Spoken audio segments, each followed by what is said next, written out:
Hi, I'm Andy, welcome to Screenfire. Censorship. It's the year 2022 and it's still a thing. Let's talk about it.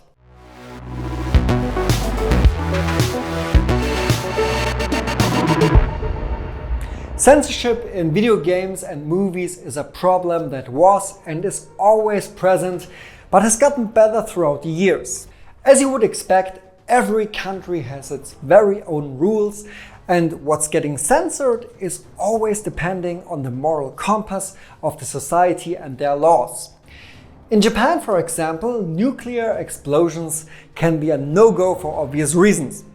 In Fallout 3, your character is given the option to detonate a nuclear bomb in the city of Megaton. You can't do that in the Japanese version of the game.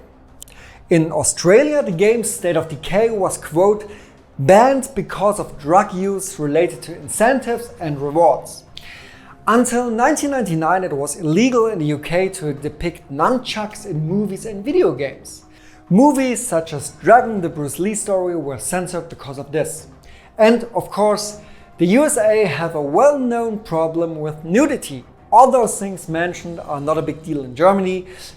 The biggest problem is violence. But not any form of violence, because it's Germany. There are very specific rules that make no sense at all because they're open for interpretation. To be fair, there was a time when everything was censored that was slightly violent. Movies such as Die Hard were censored because you shouldn't see those nasty bullet holes. That was a problem with almost every action movie in the 80s and 90s. And even Die Hard's story was changed. They are not German terrorists anymore, because Germans would never commit any crimes and atrocities. No, it was censored because at the time there was a left-wing terrorist organization called the Red Army Faction, and the German movie publisher tried to, avoid the topic of German terrorism at all costs. Even though it's ridiculous, of course. Starship Troopers is another good example of German story censorship, but I don't want to go in any detail because I'm pretty sure we're going to cover it in our review when we talk about the new Starship Troopers strategy game that comes out in the end of March this year. Anyway, as mentioned before, there are specific laws about violence. I'm talking about section 131, the representation of violence in the German Criminal Code. It says, whoever in relation to writings which describe cruel or otherwise inhuman acts of violence against human beings in a manner which expresses a glorification or rendering harmless of such acts of violence, or which represents the cruel or inhuman aspects of the event in a manner which injures human dignity, disseminates them, publicity displays, posts, presents, or other ways makes them accessible, shall be punished with imprisonment for not more than 1 year or a fine. As you can see, it really is open to interpretation or point of view, because what exactly is glorification of violence? If we look back at HalfLife in 1998, everything was considered glorification. That's the reason why you don't fight against soldiers with red blood in the German version, you fight against robots.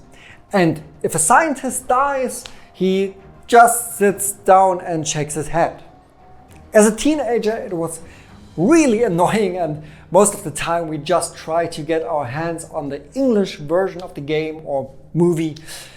I remember that I paid 50 marks for the VHS tape of Texas Chainsaw Massacre, and it was in English with Danish subtitles.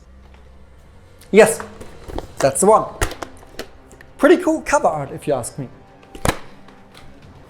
Anyway, everything changed in 2008, at least for video games. For movies as well, but it's harder to pinpoint the exact date. For games, it was the release of Dead Space. The USK, the Entertainment Software Self-Regulation, try to say that 3 times in a row, comparable to the ESRB, issued the 18+ rating and therefore made it possible for Electronic Arts to publish the game in Germany without having to fear the so-called Indizierung. If you don't get a rating, it is possible that your game or movie will be put on the index for media harmful to young people and therefore will be banned for commercial advertising. No publisher wants that, so they all would rather censor their own games than taking that kind of risk. The good news, because there is no hard definition what glorification of violence exactly means, the USK always tries to take into account what the acceptance in society is, what is the acceptable norm in terms of violence.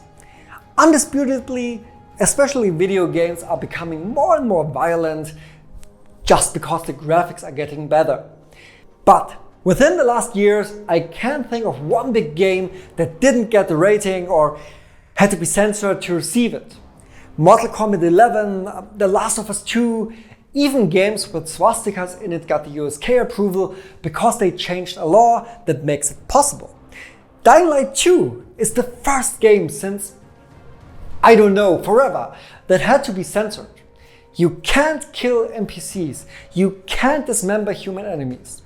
Funny enough, Techland published the game uncensored on Steam, but not on console because both Sony and Microsoft don't allow games without USK seal on their platform.